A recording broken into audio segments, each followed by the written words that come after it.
our series so far. So we have another series after this. And for this session, we're going to talk about assessment and the impact that AI has on assessment, provide some discussion and talk around not only how AI impacts it, but how we can use AI for some pieces of assessment as well. I like to start off by saying this is not a lecture. So, this is more of a discussion between everybody that's present.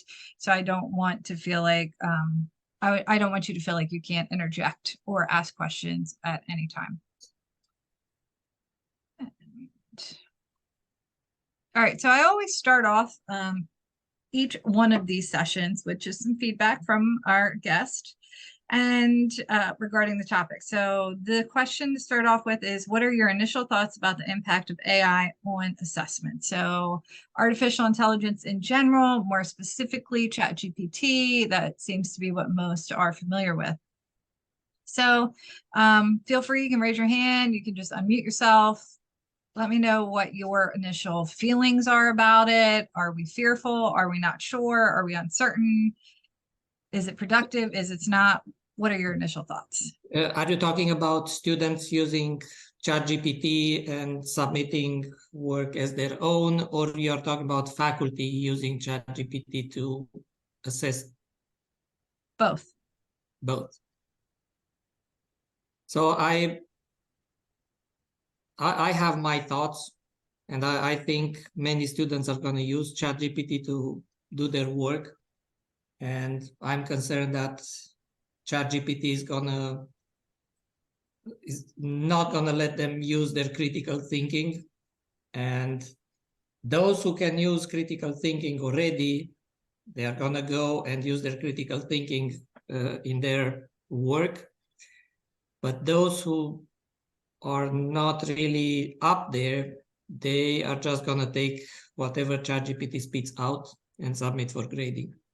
They are not gonna know better. Okay. Thanks, Neela.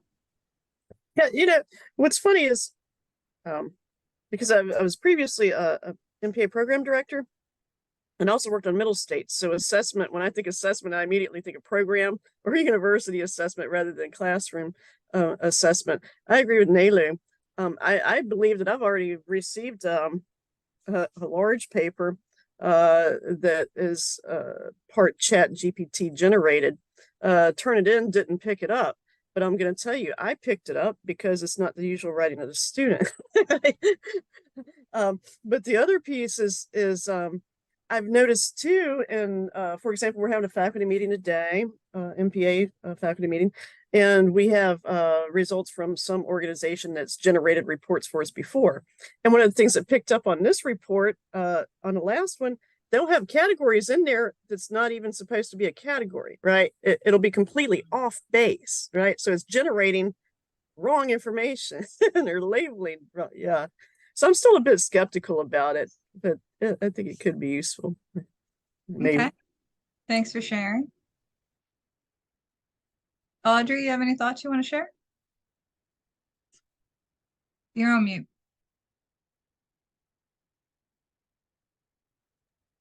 Sorry about that. I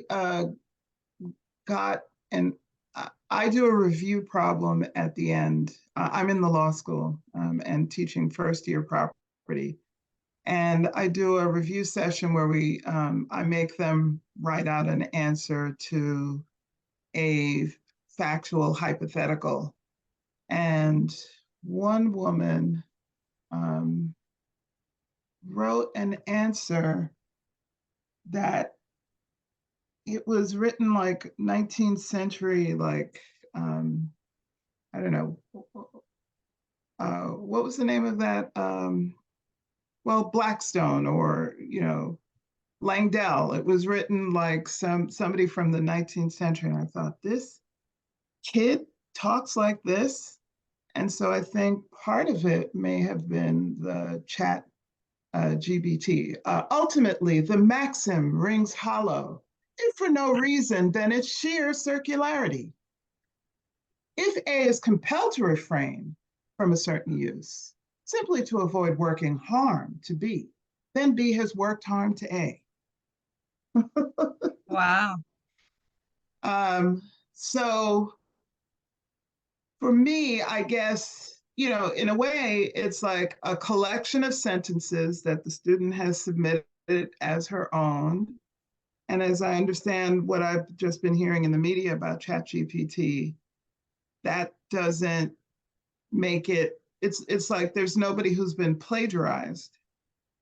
So I just regarded it as, garbage. It wasn't responsive, and I'm not going to give them credit for it. So I thought it would be interesting just to hear, are we ever going to give a take-home exam ever again? Or, will it all have to be in person? Yeah. And then as an aside, another student obviously got a hold of, I think last year or the year before, once we started COVID, I started posting the answers, on the course website. And so some student obviously had materials from last year or the year before. And so I don't know why they did this, but they posted the answer key as their answer. So, and I could recognize my font, I could recognize bolding and I could, it was verbatim, changed some things at the top.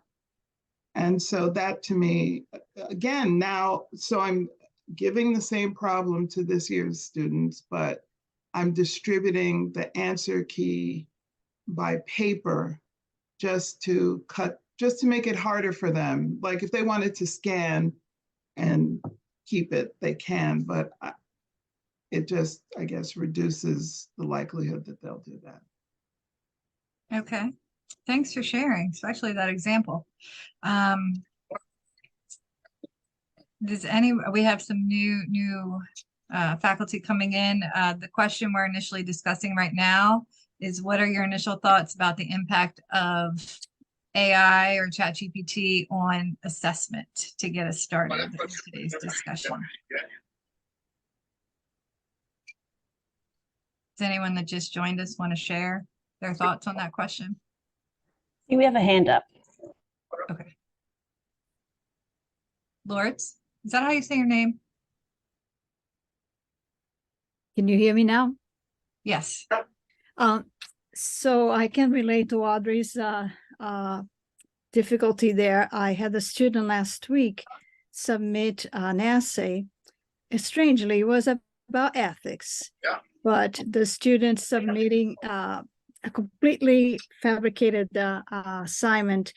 I know because I know where the student works, and it was describing a situation, a company that doesn't have anything to do with where the student works.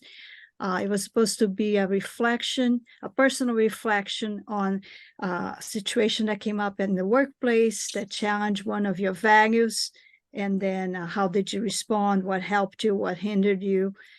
So it was very tailored to the specific situation of each student. It's supposed to be a personal reflection. I understand that if you make an assignment too generic, it's very easy to do ChatGPT, but this was very specific, and the students still submitted something that was with very unusual vocabulary, 4 pages instead of the 300 words that I had put a limit on. And then he also forgot to fill in the header, had name of the student, name of the professor, name of the course. He submitted with all of that just blank. So it was really a desperate student trying to submit something by the deadline. And my heart goes out to them because they have lives, they have busy, some of them have more than one job, but still have to keep the standards for everybody. So 2 thoughts on that. One is that the reason I picked that up is that Turnitin flagged it as 2% plagiarized. So whenever there is, no matter what the percentage is, I always look. but 2%, it was the whole paper was plagiarized. So I think Turnitin is unreliable in that sense. It's reliable enough to flag that something was wrong, but unreliable in the sense that it was 100%. And the second thing is report to Office of Student Support.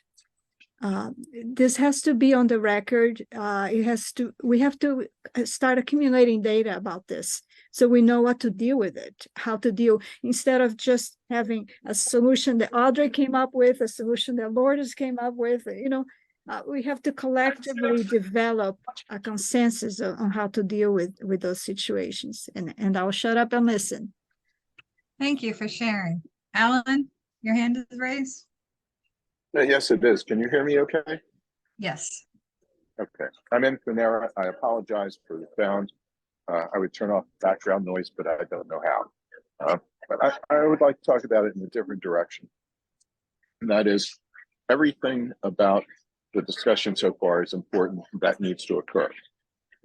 I'm assuming that intelligent people and will be creative and solve that. That's not my interest. My interest is, how do we develop modules that could be in every course so that we teach an appropriate and effective use of AI as a professional adjunct? Because I'm thinking of the person, not just in the course, but the person when they graduated and they're at work and it's 5 years afterwards. What are we equipping them for? And I think there's another dimension. These are not either or, these are complementary paths. So the surveillance and academic integrity, of course, that needs to occur. Then with the how do I use this as a tool, then there should be assignments, and I'm working to develop assignments for each of my courses where there can be a graduated understanding of what these are, what they aren't, how to use them, how to cite them, etc.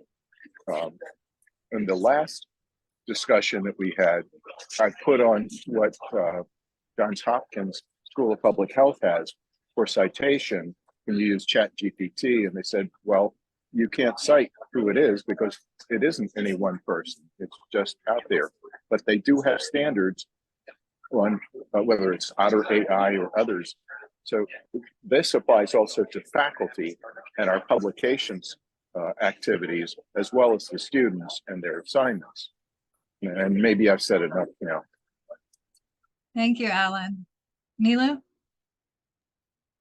So I want to piggyback on what Alan said. I just read, I think it was this morning or yesterday morning, my Google feed gives me a bunch of articles about ChatGPT. So an article was saying that I don't know exactly what profession, the employees were 14% more efficient by using AI. And whoever doesn't know how to use AI is going to have a hard time finding and keeping a job. Interesting. Thank you for sharing that. So, these are our initial thoughts. I think I want to take a moment and validate. So all of these concerns about academic integrity and cheating, those are all valid concerns. And I agree that there will be something that needs to be done. I wish Pavan was here today about that at the university level, where we can kind of start collecting data to really, address this as a group. And I believe the last I was told from our associate provost is they are working on a committee that is working on academic integrity, and AI will be incorporated into that process. So for those who are wondering, is that coming? That is coming. So that's good news.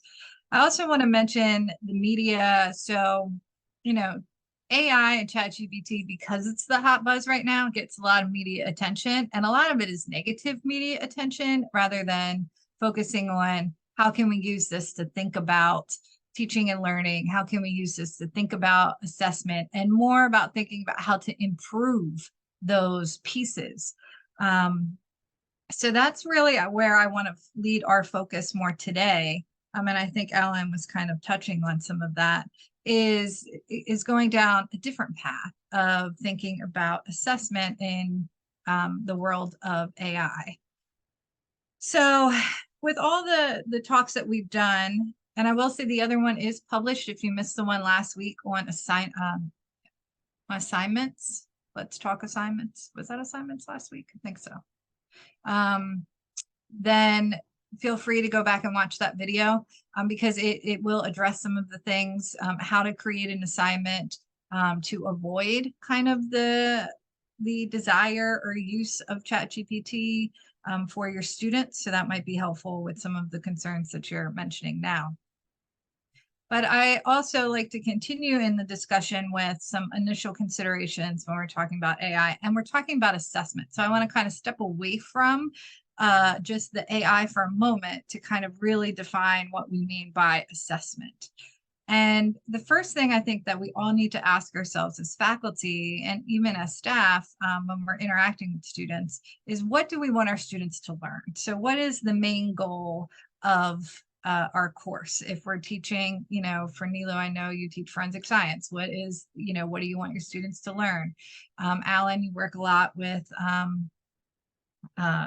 critical thinking and math and quantitative reasoning. You know, what do we want our students to learn and take away from that process? And after we can kind of outline what it is we want our students to learn, how do we want to assess? Like, how do we currently assess the learning in your courses? And it sounds like, at least for Audrey, that it's test. So, or a writing assignment of some sort. And feel free to correct me if I'm wrong. I'm just kind of going off of our initial conversation. For Lourdes, it's also, it seemed to be a writing assignment that was reflective. And I will say for ChatGPT, usually ChatGPT cannot write over 1,000 words. So if it's a 4-page paper, there may have been other sources in there aside from just ChatGPT because it usually can't write in that length. But how, so that's my question that I pose out to the group now. How do you currently assess learning in your courses? Which can then lead us into the bigger conversation of AI.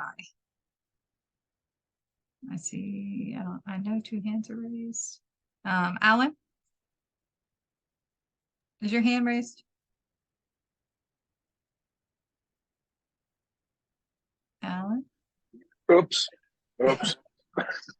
I think it's still raised. I don't do it any one way. I do it multiple ways, and I'm using the model that's from the accrediting agencies, as well as I teach in a management program.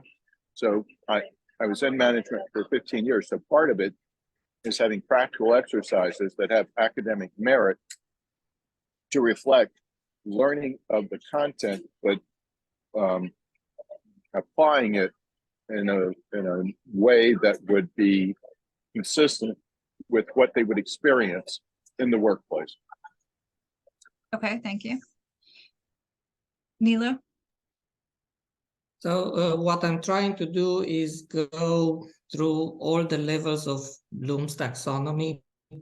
So I have weekly tests. So that would be remember, understand, maybe apply. And then I have reflective pieces when, so Jessica, you've been to my class, so they have a lab each session. They have a lab, hands-on lab, and they have to write 2 paragraphs about what they did in the lab, how it connects to the class material, what prior experience they have with that kind of experiment or something similar, and give me some conclusions on whatever their thoughts are.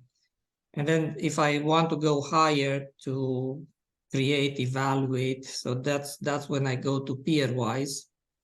And I have a semester-long project that really hits into creativity, because I asked them to create a fictitious crime scenario and imagine how it would be solved by the law enforcement. So I think they have little use for ChatGPT in these. I'm gonna see, because now it's time for them to submit the crime scenarios. I'm gonna see how they do there. Okay, thank That's you. me. Thank you. I see Lourdes put papers and exams in the chat. Heather, Amar, Audrey, any how do you currently assess? It depends on the class, because sometimes I pivot between undergraduate, MPA, and DPA. It's been a while for the undergraduate. For the DPA and well, the MPA, I'll give an example of the MPA we had last night. There are 3 written assignments that relate to the grand challenges. These they form into teams, and the National Academy of Public Administration has 12 grand challenges, right? For example, one of them is sustainability. So you might have folks that team up together around that, and then they have 3 different short written assignments.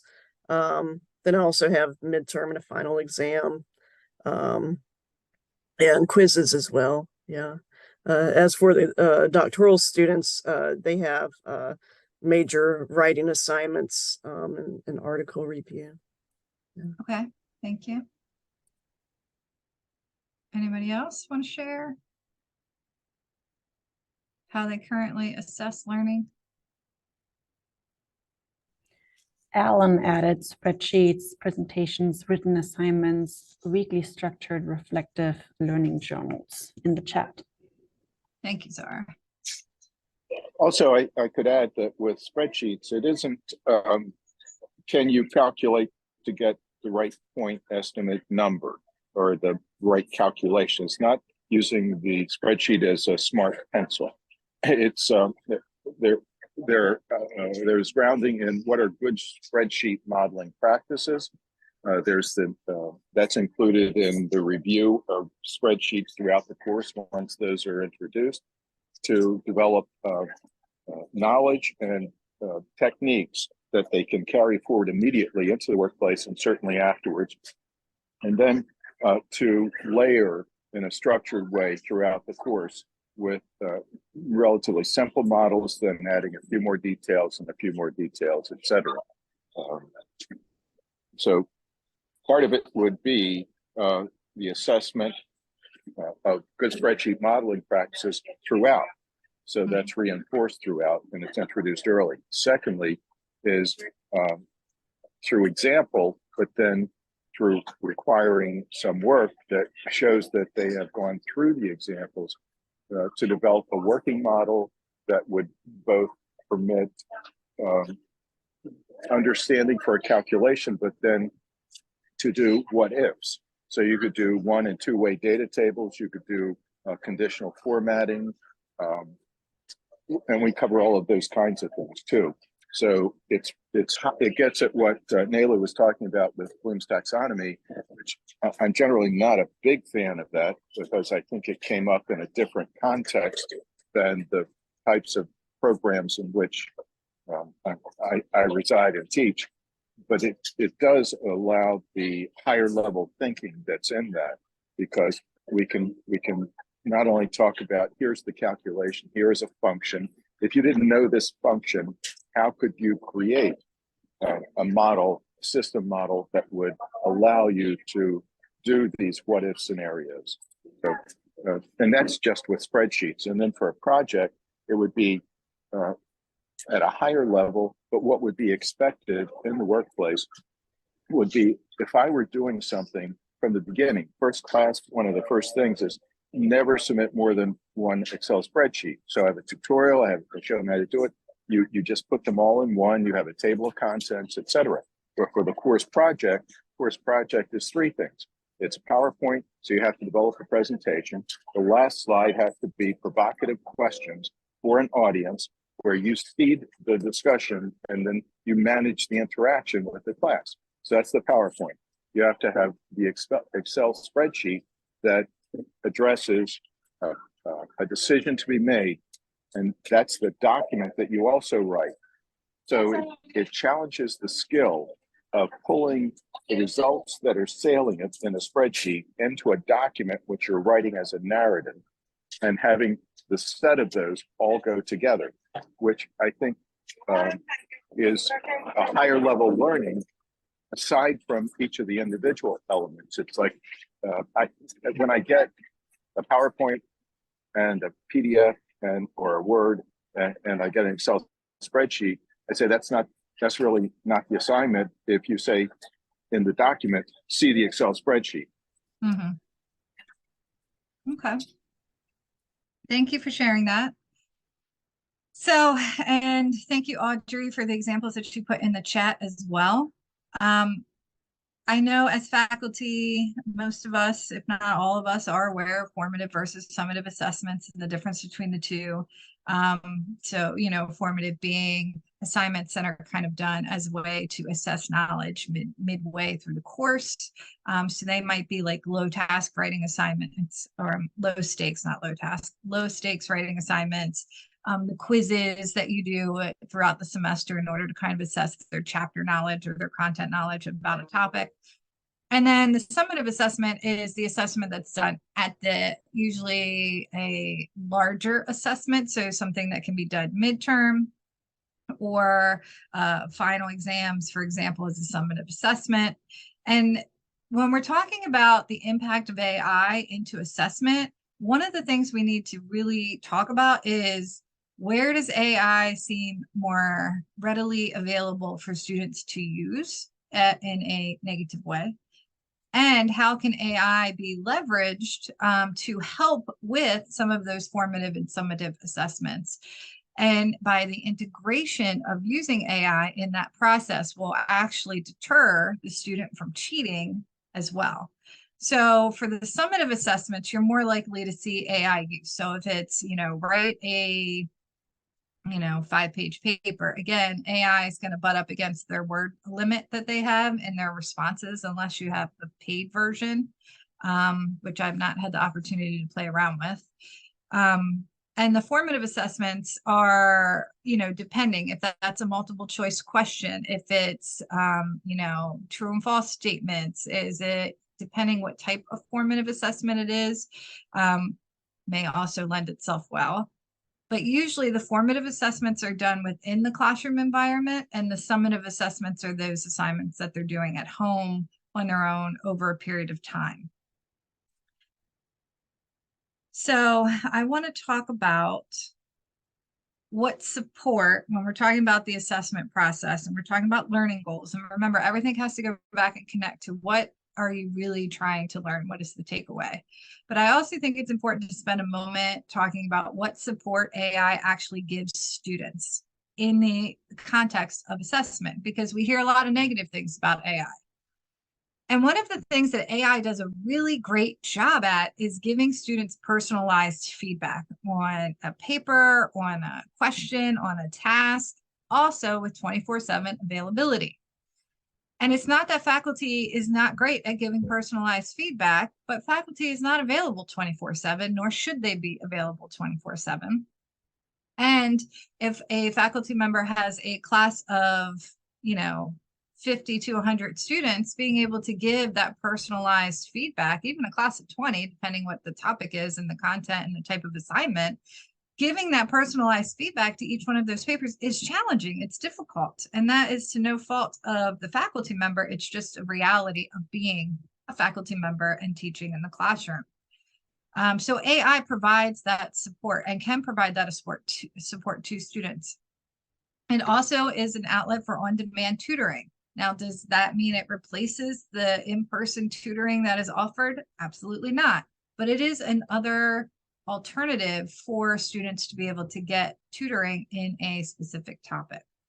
The brainstorming and the pre-writing help can also give support to students, that are not also ESL, so students where their first language is not English. AI provides a lot of support to them in understanding things.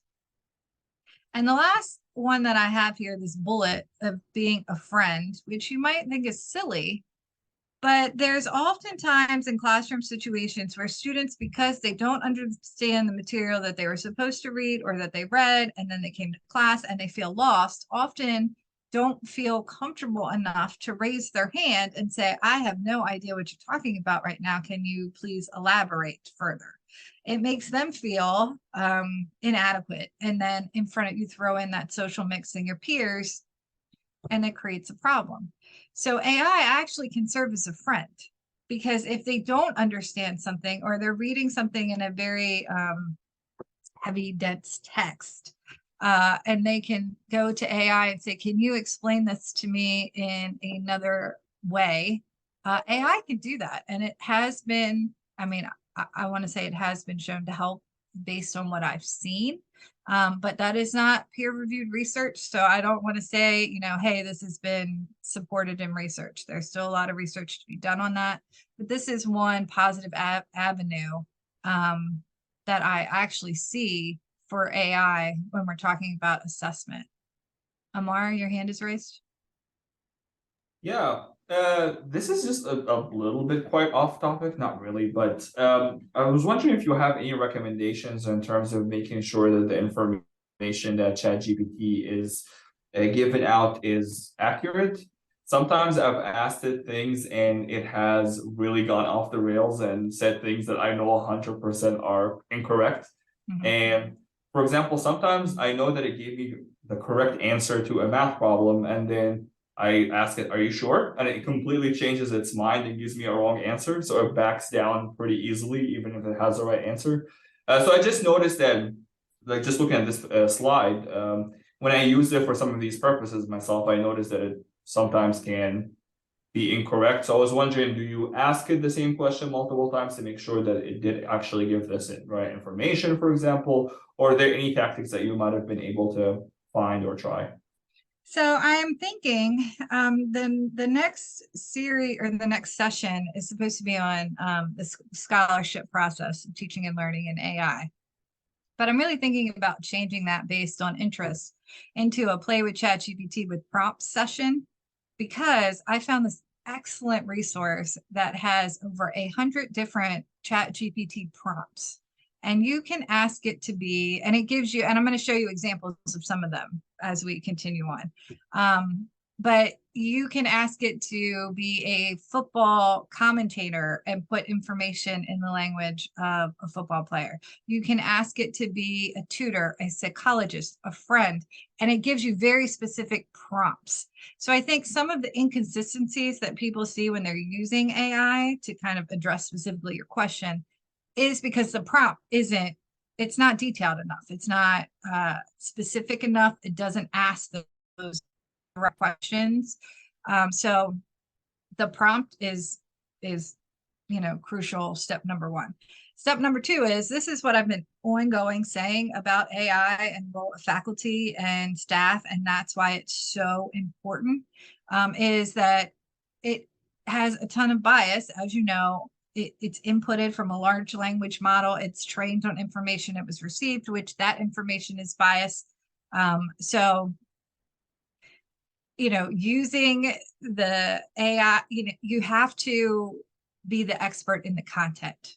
So if I'm asking it to do a math problem, you're the expert, so you can look at it and be like, that's not really right. And now you're changing your answer, which is why the fear that we talk about in regards to cheating, to me, is not really a fear, but or a way that we should look at it, but an opportunity to address growth with students. If we know a student has submitted this, let's go back to assessment and teaching and learning and talk about the larger conversation. I know, you know, let's say it's Joe. Hey, Joe, you know, I saw this answer. I know this isn't accurate. So let's see, you know, where'd you get this from? Or did you use ChatGPT? And, you know, hopefully that person is honest. You continue to engage in that conversation. But it can become more of, what about this was challenging for you that you felt the need to enter it into this to get the answer? So if I'm a faculty member and everybody's asking ChatGPT the same question, all of my students, then it means I need to figure out a different way to connect the information to the students. I don't know if that answers your question, but that's kind of the larger picture, and I think it's an important one for us to consider. Thank you. And Let's see. So here are some things that faculty can think about, take away when we're thinking about assessment. So the first one is, I want all the faculty here to ask themselves this question when you're creating your assignment. What is lost if the student feeds the question into some kind of bot? So, and it doesn't have to be ChatGPT, it can be any other kind of elicit, for example, which is another form of AI for research. It could be any type of AI. But ask yourself that question. And if you feel that the student is losing critical thinking or, knowledge building or any of those skills that are important to whatever the learning objectives are of the course, then you have some options. The first one is you change the prompt. You can add personal experience or creativity to that prompt, which again, we know ChatGPT is not capable of providing that subjective experience to whatever you're asking. The second one is to teach students how to critically engage with the prompt so that they understand that what they need and deserve is more than what's coming out of the AI or the ChatGPT. So it's a way to remind students of the value of humanity. As a human, what are you bringing to this that is more important than what this AI machine can provide me? The second thing to think about is what skills matter. So as someone who used to teach behavioral statistics on a regular, I would have to ask myself, do we need to know how to compute a t-test if the software can do it for us in the real world? So what are we teaching our students? What are we assessing them on that in the real world, they're not going to need to know how to calculate a t-test by hand, because as a statistician or as a researcher, I'm never going to do that. I'm going to use the software because one, it will produce less errors, especially when we're talking about computing statistics by hand versus having the software that can do it for us. And it will help us think more critically about the conceptual component of statistics in that example.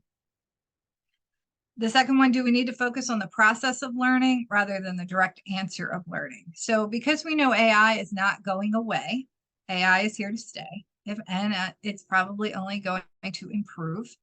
We need to find ways that we can really assess learning, which is why these questions are just kind of posed to get you guys thinking about it from a different perspective, but focus on that process of learning.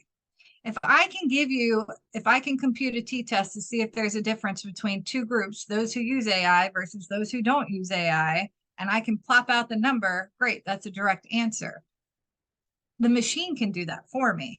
But what about that process? Formulating the research question, knowing if it's an appropriate statistical test to even use. Those are conceptual questions. And sometimes, especially in those statistics classes, for example, we spend a lot of time on how to calculate and solve a problem, but not the conceptual component around it. So asking yourself, what skills really matter?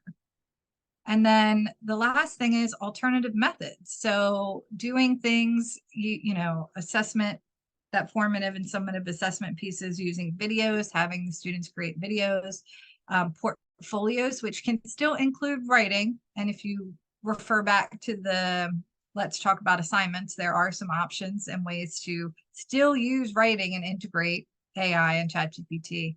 And then some other creative demonstrations of learning, like Nilu has his class, create a whole forensics crime scene scenario narrative, which I think is completely awesome. That's a very creative demonstration, application of all of those skills that are being learned throughout that course. That's a great form of assessment that ChatGPT, hopefully, can't do because it doesn't have all of those components to put it together. So those are just some kind of ideas to get you thinking. I want to take a minute there and pause and see if anybody has any thoughts or anything they want to share regarding thinking about it from that perspective. I'm reminded of when I was in MPA program, the rolling transparencies that my stats professor had. Handwrite the, yes, we did that. So yeah, that's a good point.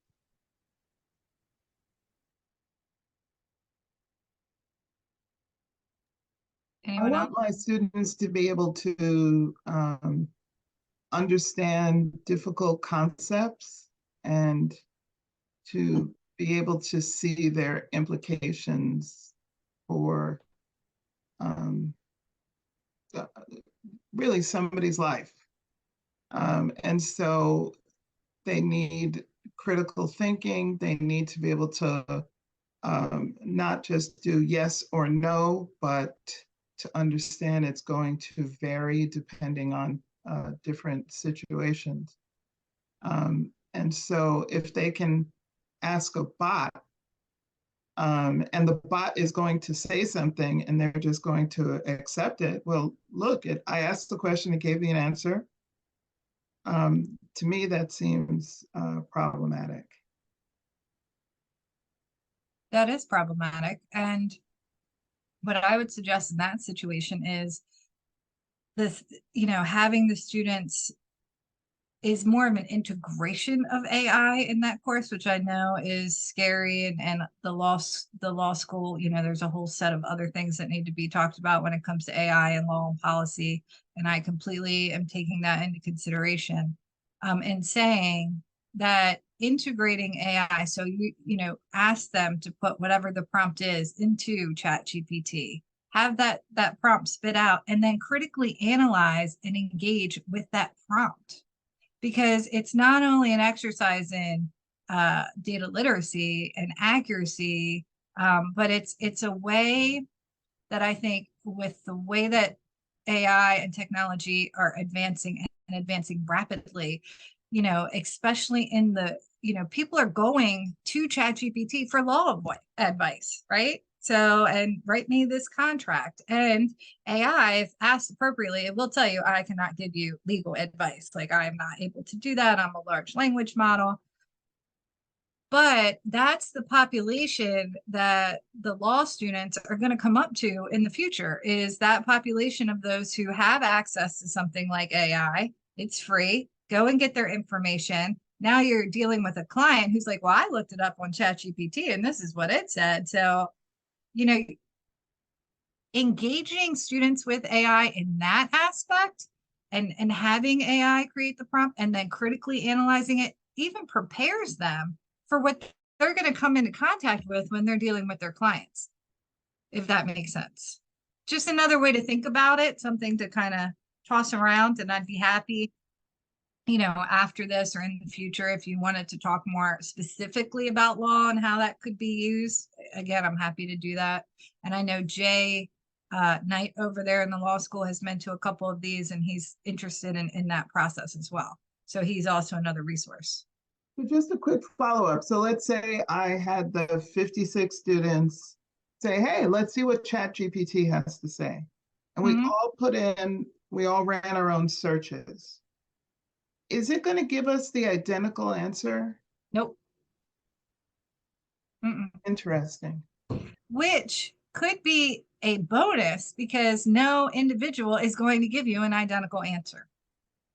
So it's an opportunity, meaning that, like, if you have 10 people and they're all going into ChatGPT, to try and get some information before they meet with the lawyer, they're all going to get different information. So how do you deal with kind of that diverse perspective as well? And yes, some answers are going to be better than others. Absolutely. Nilu, and then Amar, and then Alan. So this just popped into my head. I think I'm gonna ask my students to create a peer-wise question using ChatGPT and use my rubric to grade it. And I'm gonna see how well they can use the rubric, how much they understand, I have to think it through, but that just popped into my head. It's a great way to use it. It is a great way to integrate it. Amar? Yeah, this is just a thought. I don't know if this is already done, so you can let me know. But I'm wondering, just going back to what Audrey was saying about kind of, is it going to give the same answers? So I don't want to make this about me, but like, for example, if I'm teaching statistics and I personally have used ChatGPT to generate questions for me or tables that I can copy straight to Excel. but I had to give it multiple prompts for it to do what I needed to do exactly. For example, make sure you have the variables in the column headers, for instance, make sure it's formatted in a way that goes to Excel. Make sure you give me how to do the formulas in Excel, for example, and give me formulas that start with the equal sign.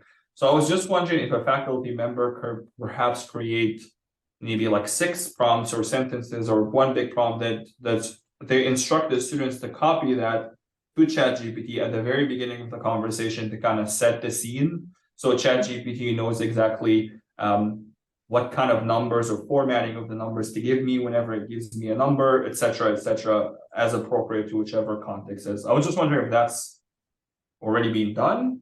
Like not only asking the students to use ChatGPT, but telling them like, hey, enter this at the beginning of the conversation first when you are using ChatGPT. Yeah, it goes back to that prompts. So let me show you on the next slide. So here's prompts. These are specific prompts from this database that I have of over 200 prompts. And they are very specific, you will see. So, and these categories on the side, like they even had one, I believe, that had to do with law, Audrey, and I can't remember what the exact like one was.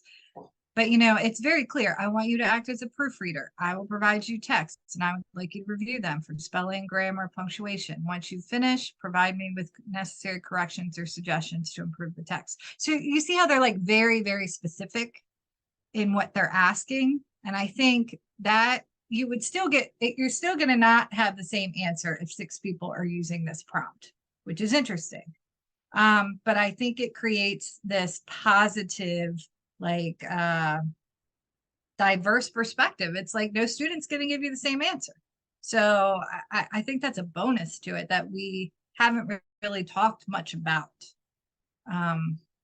Alan. So can you hear me? Yes. Okay.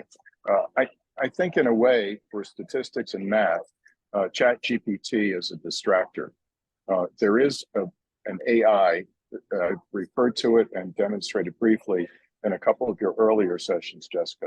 And that's Wolfram Alpha. This is by Conrad Wolfram, and Stephen Wolfram is the person who wrote, and now his company maintains Mathematica. And not only is that AI, it is a computational search engine, and it gives sources, and it has been around since 2010. So it is a powerful tool. And when I mentioned to someone that Jessica, you and I both know and respect, that I would like to introduce this to our faculty, this person said, everybody knows about that. So I did an informal survey of 25 faculty. 3 knew about it, 2 had tried it, and 1 had actually used it. So this is, I would like to elevate that because our bottleneck courses include math and math adjacent material. And even outside of that, whether it's history, economics, business, et cetera, the ability to penetrate the internet and bring back with sourced material, quantitative comparative results, then becomes a powerful tool which raises the level of expectation, not just in math, but outside of it, for what should be included as evidence when you're talking about comparative educational systems or urban versus rural disparities, et cetera. Yeah, so in addition, with Wolfram Alpha, if you want to take the math part, it starts with basic arithmetic and goes as far as you want to go. I think differential equations and maybe some more. And it can then serve as the, at scale, it can serve as a tutor because the drill that occurs, what I think is well reported is that all people abandon or fail in math and math adjacent courses, and I'll include statistics, although it's not strictly a math course, because they get lost in the weeds of computation and never see the big idea of you're starting from this to get this other answer because you need to make this decision. And what this can do is allow the, here's your problem, it gives you the answer. And then you could say, step by step, reveal it, reveal it, reveal it. So it's a tutor. And if you get stuck on one of the steps. Let's say you're doing an integration in calculus, and you get stuck on one of the steps. You can select that, and you'll say hint instead of just telling me what to do, or give me some more advice. So there are ways that we probably, when we have policy, Jessica, and if you're talking with Jeff Elway and others, policy should recognize that not all AI is AI at the level and with the recency and the problems that it's generally discussed in the press. Wolfram Alpha is a solid tool, and it's AI. That's all. Thank you for sharing. And I will say, as a follow-up just to that briefly, that I have seen a lot of articles that actually say that ChatGPT is not good for math. That it just doesn't have because it's a large language model. It's not really designed for math. So, Wolfram Alpha is, obviously the much better resource for that. If I could, Jessica, and if anybody wants it, let me know and I'll send it to Jessica. Conrad Wolfram has recently written in his blog where they're putting at least a plug-in connection between ChatGPT and Wolfram Alpha. And so what you had said is absolutely right.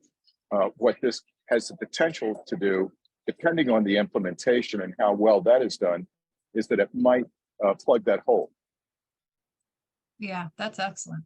Amar, I want to point out the ChatGPT prompt generator, the one that's in the second.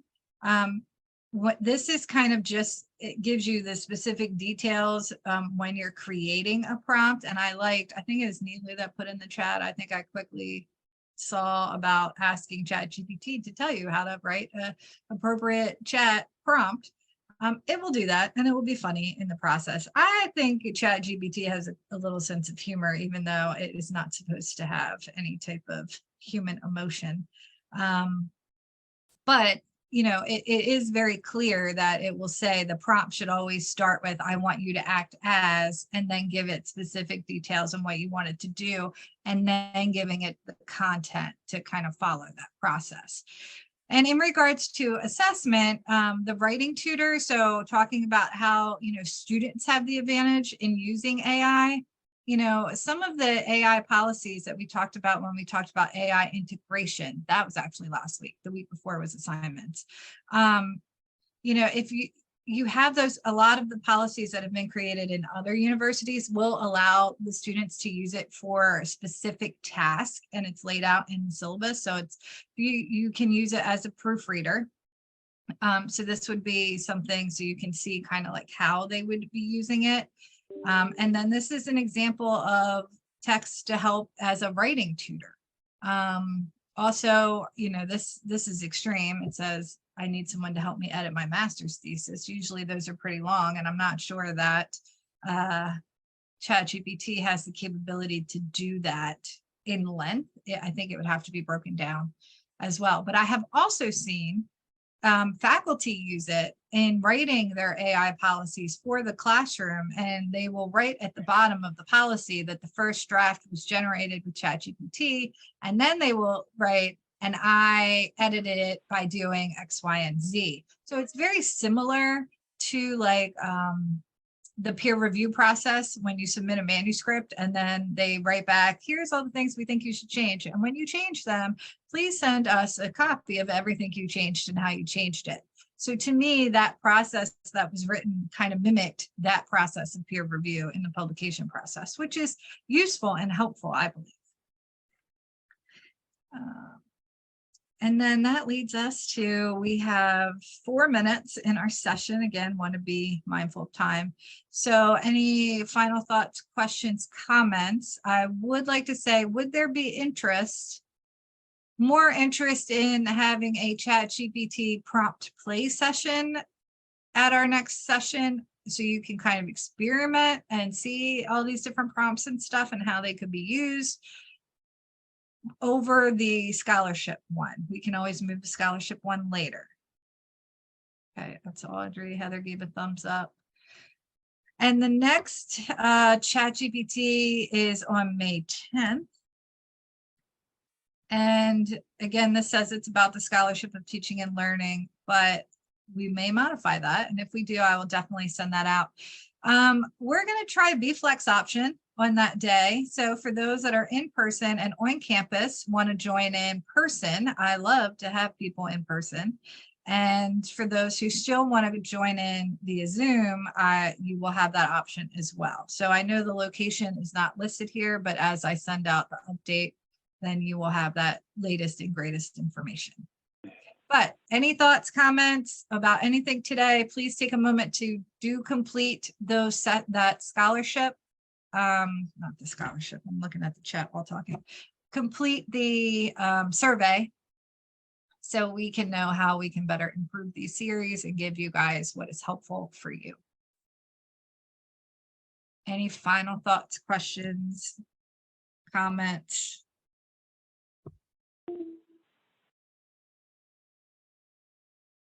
Anything?